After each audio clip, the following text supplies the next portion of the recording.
Salam Ibu Bapak, Saudara-saudari, salam sejahtera dalam kasih Tuhan Yesus Kristus.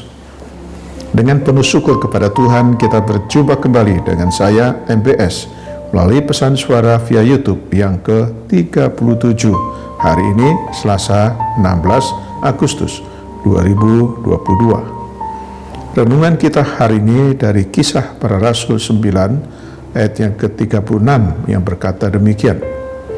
Di Yope ada seorang murid perempuan bernama Tabita, dalam bahasa Yunani Dorcas. Perempuan itu banyak sekali berbuat baik dan memberi sedekah. Tema renungan kita hari ini adalah menjadi murid Kristus yang sejati. Dalam Kisah Para Rasul ini, sebutan murid secara khusus ditujukan kepada orang percaya atau pengikut Kristus yang menunjukkan karakter tertentu, yaitu memiliki atau menunjukkan sifat atau karakter seperti Kristus. Dengan kata lain, orang yang mengaku diri sebagai pengikut Kristus tapi tidak menunjukkan kualitas hidup seperti Kristus belum layak disebut murid Kristus. Tabita, yang dalam bahasa Yunani Dorcas, disebut sebagai murid Kristus oleh karena telah menunjukkan suatu kehidupan yang mampu menjadi kesaksian bagi orang lain. Perempuan itu banyak sekali berbuat baik dan memberi sedekah seperti ayat nas di atas. Melalui perbuatan-perbuatan baik dan pengabdiannya untuk pelayanan kasih, identitas Tabita pun terbaca oleh semua orang.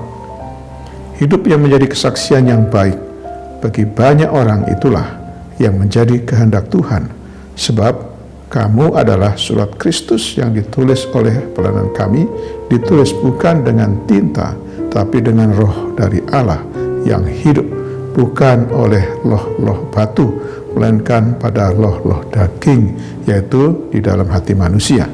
Tertulis dalam 2 Korintus 3 ayat yang ketiga. Kita ini adalah surat-surat Kristus yang terbuka dan dibaca oleh semua orang. Hidup kita akan menjadi kesaksian bagi orang lain apabila kita terkenal baik dan penuh roh dan hikmat, seperti tertulis dalam Kisah 6 ayat yang ketiga. Kalimat terkenal baik artinya harus memiliki reputasi yang baik, bukan hanya di mata manusia, tapi juga di hadapan Tuhan. Nama baik lebih berharga daripada kekayaan besar, seperti Amsal sebutkan dalam 22 ayat yang ke-1. Jangan sampai kita hanya tampak baik, alim, dan suci saat berada di dalam gedung gereja, sementara di luar saat berada di tengah-tengah masyarakat, kita kembali hidup seperti manusia lama, yaitu egois, mementingkan diri sendiri, dan sama sekali tidak punya kasih. Seorang murid Kristus sejati harus memiliki kasih, kemurahan hati, dan empati tinggi terhadap keadaan sekitarnya, yang kesemuanya itu diwujudkan dalam tindakan nyata, sehingga orang-orang dunia dapat membaca dan menemukan identitas kita, karena kita memiliki kehidupan yang berbeda. Akhirnya, nama Tuhan dipermuliakan melalui kehidupan kita. Sebagai ayat terakhir, saya akan bacakan dari Filipi 4 ayat yang kelima yang berkata demikian. Hendaklah kebaikan hatimu diketahui semua orang. Demikianlah renungan kita hari ini. Janganlah kita menjadi pendengar saja, tapi marilah kita menjadi pelaku-pelaku firman Tuhan. Selamat beraktivitas hari ini dengan iman dan imun yang teguh. Salam sehat jasmani dan sehat rohani. Tuhan Yesus Kristus menyertai dan memberkati kita. Sekarang mari kita berdoa. Bapa di surga, kami bersyukur untuk firman-Mu hari ini. Terima kasih atas pencerahan-Mu bagi kami untuk memahami dan mengerti kehendak-Mu ya Tuhan, agar kami bisa menjalani kehidupan kami ini sebagai murid-murid Kristus yang sejati untuk kemuliaan nama-Mu. Karena itu ya Tuhan, tuntunlah dan bimbinglah kami selalu. Berkatilah seluruh aktivitas kami hari ini. Dalam nama Tuhan Yesus Kristus yang telah mengajar kami berdoa. Bapa kami yang di surga, dikuduskanlah namamu.